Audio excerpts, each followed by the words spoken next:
All right, guys, we back working on the GT73 from Riding Times. Still working on customization. We're going with a green custom fit for the seat.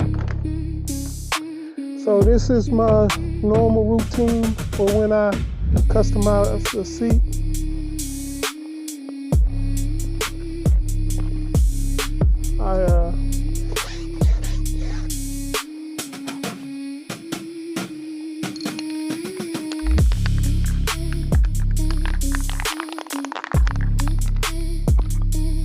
Spray glue.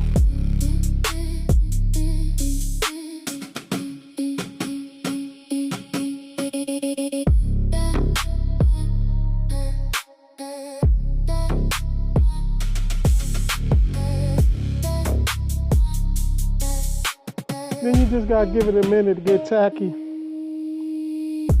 And then it's a matter of working out the wrinkles and stuff. You wanna press it in real good. Flatten out all the possible wrinkles.